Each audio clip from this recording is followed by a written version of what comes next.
Welcome back everyone to the Gaming on a Brain podcast, episode number 11. Sadly, the introduction that myself and Glenn recorded the other night didn't quite turn out as expected, and Glenn's not here right now to be able to record a second introduction, so I thought I'll just go ahead and do it myself. You know, you've got to keep the show going. We won't hang around here, so we'll just get straight into the episode. As always, thank you to everyone who's listening, and please stick around, and we'll see you in about 40 seconds. Bye now.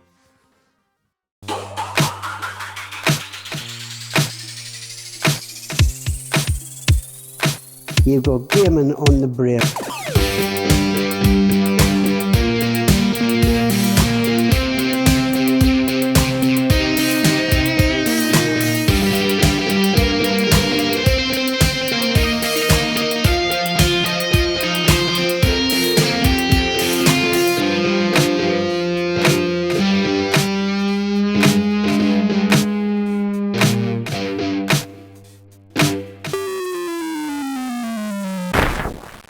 Well, Golden Axe 2, right? Personally, a game I've loved for a lot of years, since 1991 when it came out. It's a very similar game to its prequel. I mean, maybe too similar for some, but it's still a legendary game for myself, really, since I spent a lot of years playing that one. Great presentation as well. Quite an unusual sequel, really, in that it's so much like its prequel that it's almost sacrilege, you know. People might compare it with the differences of Double Dragon 1 and 2, but to be honest, I think Golden Axe 2's even more like its prequel, for the wrong reasons. But like I say, I mean, a game I've always loved, mainly because I really badly wanted a sequel to Golden Axe after being so impressed by the Mega Drive version of the original game and how it built on the arcade version. So having that Mega Drive exclusive sequel, for me personally, you'll have to excuse us, I've got a cold, actually end up being like a great game to play at the time. But like it definitely is. It's probably one of the first games we've done like that I personally see as rose tinted glasses. In that, looking back, you know, it's not as great as you remember, but it's still a good game. It's like a foundation game for me. I was going to say, I think it's a good game still. It has some strange collision detection and a few other like minor things that Golden Axe 1 had great. The best thing about Golden Axe 2 for me, it had a great template to copy from. Yeah. And I think that's maybe the reason why it still turns out to be a reasonably good game, but not as good as the first one, obviously, you know. Yeah, I agree. Golden Axe 2 was, like you say, it had a good template to build from with the first game, and I think that's what it did, but too closely to the original. Where Golden Axe 2 does improve, though, I mean, it does have a few slight changes to its magic system, and it gives the three main characters, which is the exact same three characters from the first game, does give them all an extra, like a new special move, which are different enough to be unique, but it doesn't really change up the move sets very much, you know, like unlike say Double Dragon 2 compared to Double Dragon 1 does.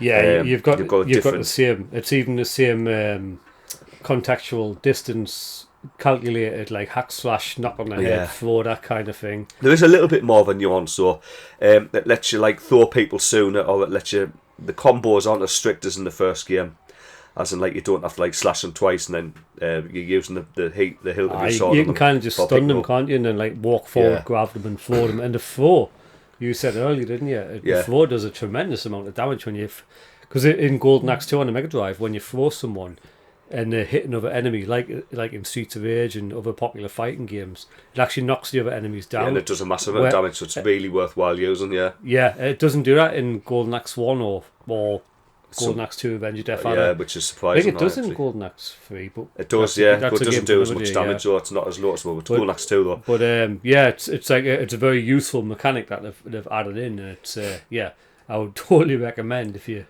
playing through it, throw as many enemies into the other enemies as you can. I always felt the game is slightly tougher. I mean, Golden Axe 1 is a great game on the Mega Drive, but it's extremely easy. I mean, a toddler could beat it even on the arcade mode, which is, you only have a choice between beginner or arcade, which is like easy and normal, if you want to call it that.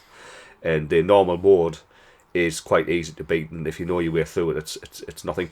But in Golden Axe 2, you find enemies do have a bit more aggression about them, and they will use a lot more anti-air attacks when you jump at them, which is one of the best moves in the first Golden Axe game, even on the arcade, where using like jumping attacks would often win the day. That's not always the case in the sequel.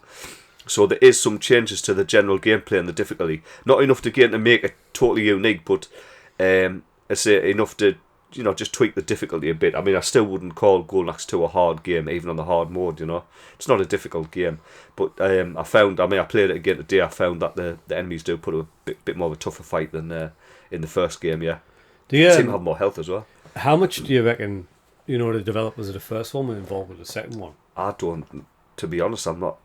It's something I've never looked at. I've never checked with that. I know you probably haven't. It's literally a question. Like, it's like it feels similar, but it feels like it's programmed by a different team. The names on there look like they've got no connection to the people in the first one. And I remember reading somewhere that the people who made Golden Axe 3 are the same people who made the first one, but whether that's true or not, because that game feels even more different. Oh God, Golden Axe 2. It feels more like a Splatterhouse 3 or a bloody totally different game. Almost, The thing with Golden Axe 2, though, I mean, it is a good game as it stands as a standalone game. I mean, it's a good game. I mean, I've had some great times with that. It is. It is. It's like the levels. I mean, the first level starts off really well. If I'm honest, like you've got what we mentioned in the Golden Axe episode way back in episode 1. You've got your elevation changes. And that helps to keep like a game like that a bit fresh. And where it deviates from Double Dragon 1 to 2, I know I keep using this.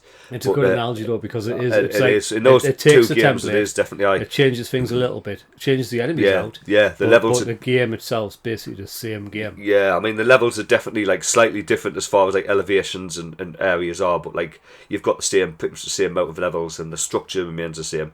In fact, as far as enemies go, you haven't really got any more enemies than you had in the first game.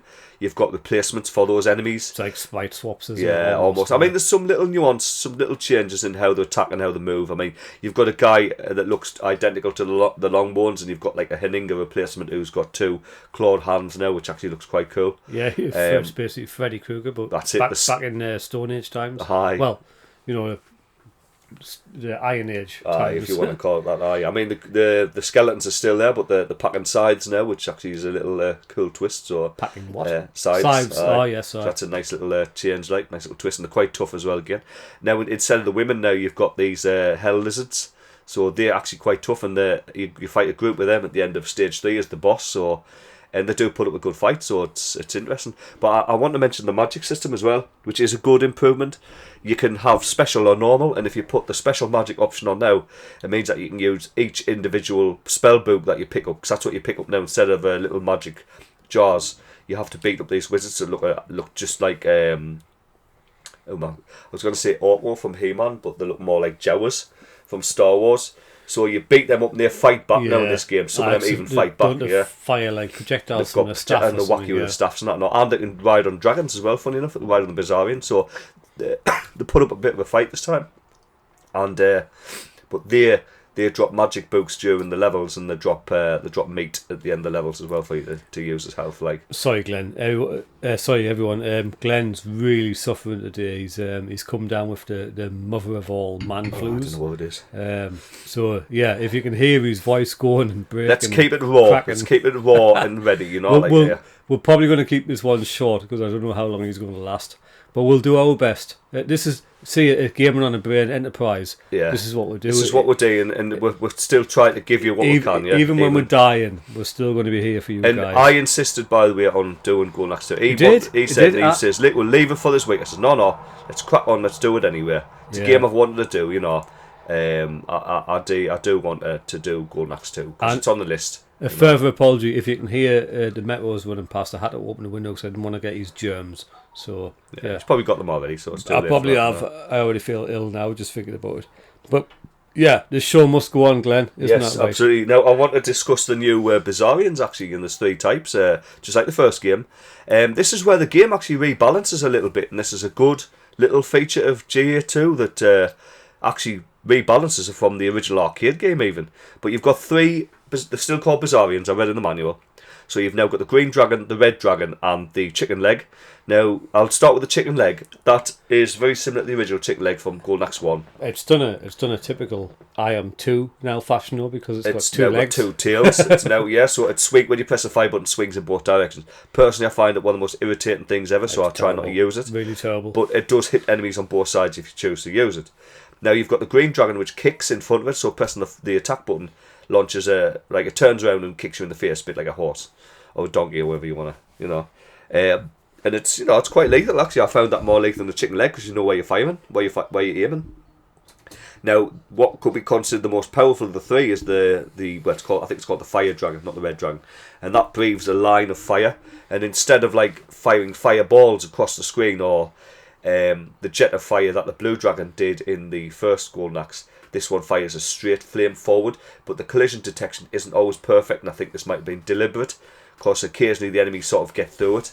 And obviously if you've played GA1 arcade and Mega Drive version, you'll know how broken the blue and red dragons are. I mean, the red dragon. The red dragon is literally God, invincible. But the blue dragon as well. I mean, even on the last level where you get blue dragon there, once you've got that dragon, if you just very careful what you're doing, you don't lose it, you will win that game. So they did tone this back a bit, and I think that's a good thing because I found the dragons to be far too powerful in the first game. But they recreated. They're not the same sprites and the different creatures altogether. But you can see that they've seen this as a bit of a imbalance in the original game, so they've changed it for the better. Like I know. Sorry for butting in where you were, but it's like I mentioned like sprite swaps earlier. I'm not sure what that is. It feels like the game's been totally rebuilt on a new engine, so it wouldn't be sprite swaps. It'd be brand new everything. But it's like they've at the same time they've tried to get as close as they can to the first one, but they haven't quite nailed it. Yeah, I think it feels like more responsive though. There's a bit it's a bit quicker, it's a bit faster about it as well. Yeah, it feels like they've took like Double Dragon 1, the arcade game, for example. I know it's not Double Dragon, but they've took Double Dragon 1, the arcade game, for example, like, and then they've tried to make a good port of it for a powerful system. Yeah, and it's like it's nearby, but it's not quite there. Almost like the uppercut mechanic in Mega Drive version. But this is what I feel with Golden Axe 2. Golden Axe 2 on the Mega Drive could easily have been just like a sort of the equivalent of E-SWAT. What was the Mega Drive version called again? Where it's completely different. It wasn't. Well, it was still City Under Siege, wasn't it? I think. No, that's the Mega Drive version name. I think in the arcade version doesn't have the sub. Okay. So if anyone's played that and Shadow Dancer, there's two good examples where the arcade game is so different. One, yeah, the two versions between the arcade and Mega Drive so different. Different enemies, levels, traps, all sorts. And Golden Axe 2 could easily be. That could have been like if Golden Axe 1 didn't exist, this even Alien Storm to some degree, not as much, but Alien Storm does, like as you know we've done a documentary on that. Yeah. But it shows that they rewrite little bits or they move bits around occasionally. So yeah, Golden Axe 2 has completely new graphics and sprites for the enemies and the levels anyway, not necessarily the player characters, but it does feel like it's more of an extension of the first game, like Golden Axe 1.5. Yeah. True Golden Axe 2 sequel. Where obviously, to mention Death Adder, when I say Death Adder, I mean Revenge of Death Adder. To mention that game for 1 second, that is a true sequel in every. Oh, Jesus which Christ. As we always say, will be a. It's an evolution to a true beat 'em up. Yeah, definitely. But, so Golden Axe 2 isn't that at all. But I mean, as I said, playing that back in the day when I just wanted to play more Golden Axe. With some new levels and new enemies, Golden Axe 2 really hit the spot for me, I'm not as easily pleased now, I would say, but back in 1991, 92, I mean that totally did it for me. Like, I am. I tell you what, one of the bigger highlights of this game for me is the music. I think possibly even like better than the first game, if I'm honest. It opens with a tremendous soundtrack. I'll probably put that in now in the video. If I get a chance, if I haven't already used it in the intro, I'll put something in here. But the soundtrack is tremendous. 16 songs on the sound test, and probably 9 or 10 of them were like absolutely memorable to the point where I'm come back now. I mean, you've played it recently. I haven't. I'm coming back after probably 15, 20 years. I remember that music. It's like Jesus. It was some of the songs are so like just evil. It really sets the tone. I always found that it's beautiful. Yeah, I mean, level 6, definitely, I think, when you mentioned that, level 6 comes to mind, where you're in the castle itself. Yeah. And it sounds like you're in a horror-themed game, more than like maybe even Splatterhouse or something, which you mentioned earlier. I think it's like track 10 or 11 or something. But the enemies, even Goldax 2's enemies do sort of like elevate more to this. I mean, said you've got an enemy called the Death Armor, which is this game's equivalent of the Bitter Knights. That's what it's just going back to what I said, where all the enemies actually have an equivalent in GA2. So you've got it's a headless knight now, and he actually like sees through his shield. And his sword's like it's more like spiked, a chainsaw without the chain, without the actual chain. You've got an enemy called Minotauros, which is actually like could be considered the equivalent of the Fat Giants, the Bad Brothers, and the Sergeant Mountain Hop and General Heartland. That from Goldax 1. So you've got that, and obviously you've got Dark Gold, who is the final boss. And he's got his own spells now. I mean, he looks quite cool actually as well. So he can make his own skeletons and all just at will with a spell, you know. So, I mean, like I said, there's enough new stuff to make it a great game. I mean, like I say, whether to call it a great sequel is something for the end of the video, like, you know. I think, I've come back. Like I say, I had a little bit of playthrough earlier. I was doing it. I was doing a bit of a test just on the Steam Deck to see if I could use the deck to record some MP4 video for the channel, you know. Sorry guys, you can hear the bike, idiots. But wasn't ours. No, but yeah, and I jump into it and it's like it's fun to play. Like I said, the hit detection, it's not off because you know you're hitting the guy and the guy will stay stunned, but it's like you don't get that not feedback because there's no feedback, but you don't. They don't stun as properly as in you the don't. first game, you don't get that like visual cue. They're still standing straight up. And that you've not hit the guy or anything. What also makes it hard is you'll get to hit one of them, and there'll be always a guy trying to get in front of you as well as behind you. So as soon as you've hit the guy in front of you, again though you can juggle again just as good as you could in Goldax 1. You can turn around. Juggle, you can slash. Turn around slash. Yeah, that's not a juggle in the fighting game sense, you know. It's like, but you can hold two opponents, you know. Yeah. Until until you can get one of them down. You know, so you can attack front and back efficiently to the point where you can keep two enemies stunned, turn around and do both of them, you know, that kind of thing. And it helps as well that the special moves are tailored. I think all of them are tailored towards hitting somebody in the front and back at the same time. In fact, about the special moves, it says you've got the same three characters in the game. So you've got Gilius, Tyrus, and Axe Battler. They haven't changed at all. Special move being 2-button attack. Yeah, that was what they had in the first one, which we actually didn't touch on at the time. But I mean, it's by the by now. It's often the best attack for each character. It's the one most. Everyone loves Gilius's, you know. But anyway. Tyrus Flare has like a backward somersault with our sword, which looks quite cool. Gilius digs his axe into the ground and does like a spin around his axe. As Mark says, it does these three attacks both hit both ways. But what was Tyrus's again? Sorry. She does a backward somersault. Hers looks best. Oh right, she jumps back, but that hits in the front and behind as well. I remember Gilius is like you say, digs the axe and does a spinny round. Yeah, does a spinny to the gods. Aye, that's it. And helicopter spin around the axe. Axe Battler's as weak as hell. I mean, it's especially after what he had the corner neck chop that he had in the first one. You know, he slashes in front of him, then turns around, like jumps up and slashes behind him. And I thought, it's lame as hell. Like, and the thing is, it's shit and all because when you activate it, it's slow. You've got a jump stuck in there.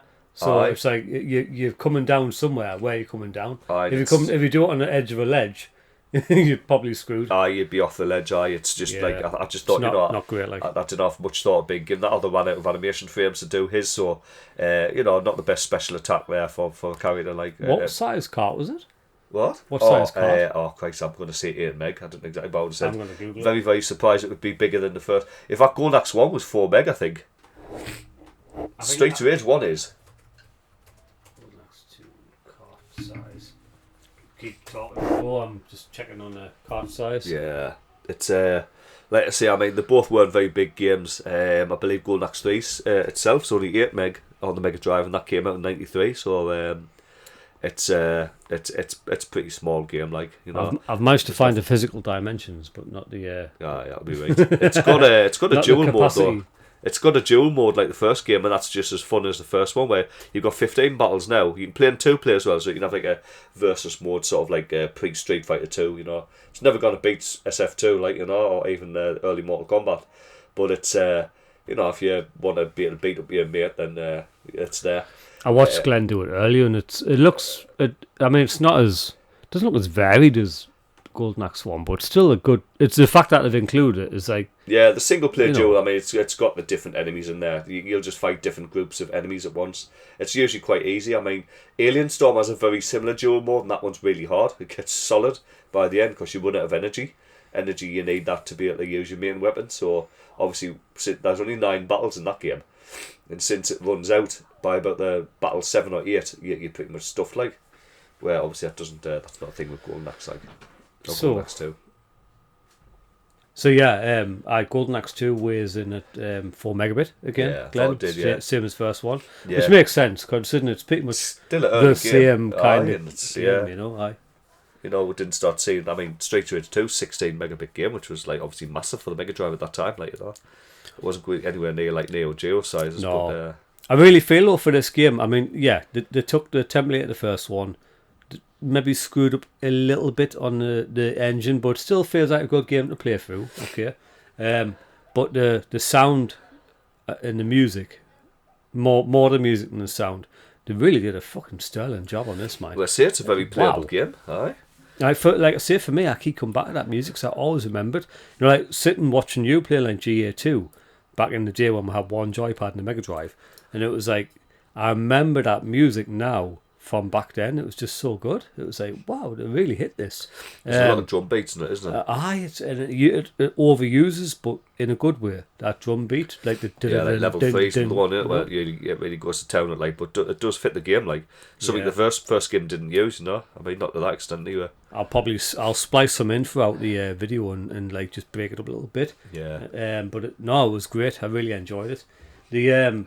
To be honest, the first time in a while, this is probably one of the only games that me and Glenn haven't played in 2-player for like the game itself on the podcast, just because we've had a pretty rough week. Glenn's not well. I'm busy with the kids because the wife's away, stuff like that. So we haven't had much of a chance to get a 2-player on, but Glenn kindly offered to do a 1-player and then the whole duel. And definitely check out the duel because he's still an expert at it now after all these years. It was just on one, so I didn't mind too much. But no, they'll obviously be playing probably in the background now while you listen to the podcast. If you can see the video as well, that'll be Glenn playing the game, smashing it as usual. I find Axe Battler is the best character in Golden Axe 2, where Gilius was in the first one. There's somewhat different. I don't know what it is. It's just he's quicker as well. See, I had a little play before. When I was barely using special move before you came up, just to refamiliarise myself with the game, straight into Gilius, because it was like you just expect Gilius to be the best. With his new black belt. He's got a black belt. But no, it's a good game. I really enjoy it. Have you got much more do you want to say, or do you want to cut to a review? I know it's a short one. It's all right. It was at least having it. There's no harm with the short one. We've got a killer episode coming up next week, so stay tuned. But let's get a review, mate. I'll tell you what, I'll go first this time. Yeah, go for it, mate. Like I said, I mean, Golden Axe for me, it's definitely the rose tinted glasses on this one. I mean, it's not as good as I remember because it was a game I grew up with and I loved back in the day, and I just needed that Golden Axe fix after the first one. This was long before Golden Axe: The Revenge of Death even was a twinkle in my eye. Now apparently it caught release dates that came out in 91, but it must have been later in 91 because I didn't know about this. In fact, I remember reading magazines in about 92 and it was being labelled as Golden Axe 3. So when I seen the single screenshot of that game, I was just absolutely stoked because in fact it sounded like I needed a Mega CD to play it, so I bought the Mega CD initially to play Golden Axe 3 if it came out, which it didn't, so I moved into Final Fight instead, but that's a story for another day. I digress. But Golden Axe 2 at that time, I would flip between both games, and obviously Street Rage 1 and 2, which is why I tend to play those 4 games. But looking back now, I mean, like I've said already, I mean, Golden Axe 2 isn't a great sequel. It's a good game and it's a solid game, but it's not a great sequel. I mean, it didn't have any true conversions as well. It didn't come out on any home platforms, and the only other platform you could consider that did come out on was the Megatech arcade system, which a lot of other Sega games came out on this system. I mean, including the Street Rage games and Golden Axe 1. In fact, some of the games, I think Street Rage 2, in fact, were obviously so popular, I think they came out on the Mega Tech system and the later Mega Player, which might interest you if you're into the old Sega-based arcade sort of like pay-as-you-go type games, you know, where you'd put 10-20 pence in for like a minute. 5 I minutes. think it was terrible value. I mean, you'd play like a conversion of an arcade game and you'd get like a 2 minutes of time. Like, why don't they just like give you 3 lives or something? But anyway, so Golden Axe 2 did get that, did get a conversion. It did get a port to that hardware. But I mean, really, it's just the same game as the Mega Drive version.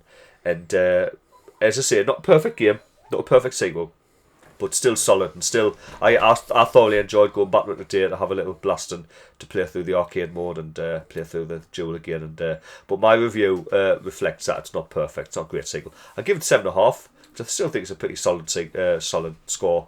But as I said, I mean, it's not an amazing sequel. It's just still a fun game to play. And if you haven't played it and you like to play vintage Sega games, then definitely give it a shot. Okay, mate. Well, I do like this game. I do. It's obviously not as good as Golden Axe 1 on the Mega Drive. Or 3 for that matter. I said 3's interesting. You know, it's been too long since I played 3, so I don't want to reference because I don't know. I can't remember too much. I just remember enjoying it with you in 2-player and stuff, chucking people off that travelling thing on the first level and that cart. It's interesting to give it another go. Yeah, GA3 clearly expanded on stuff and that. It's just a different game. The feel is completely different. If you don't like the do that feel, one soon. Yeah, definitely. I'd like to play that one. Like, yeah. But yeah, Golden Axe 2 for me. Like I say, I fired it back up again today.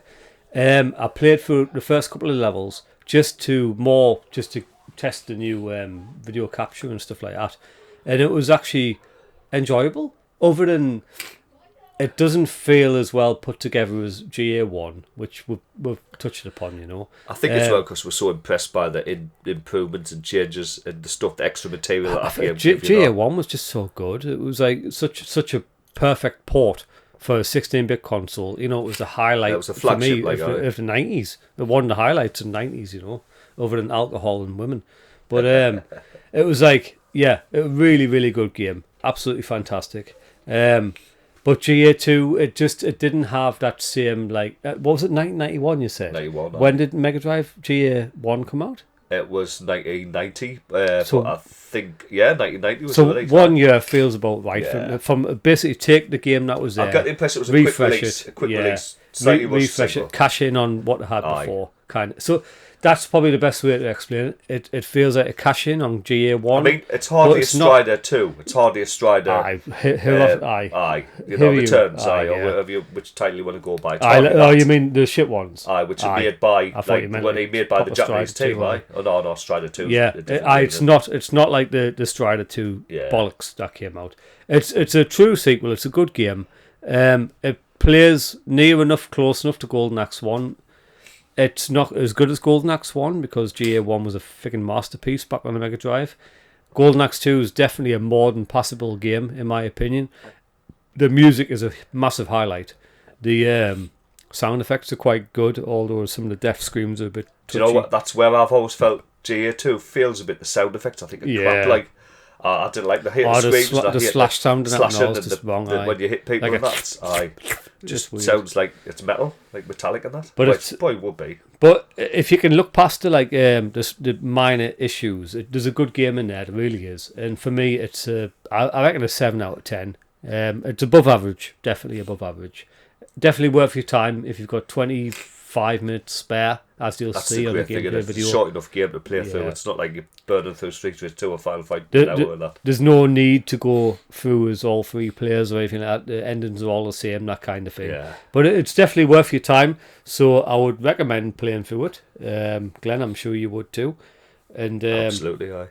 No, give it a shot by all means. Why not? If you love the first one, you won't dislike the second one. And if you just love Sega Retro games, as I said, I mean, it's a well-known enough game because it did get a release in all 3 regions, so it's well-known enough that people do remember it, whether they liked it or not. But so there will be some nostalgia. I mean, I said like GA3, which we'll get to at some point. That is a different kettle of fish with that being officially a Japanese-only release. It did get sort of a limited release in America, but only on the download service.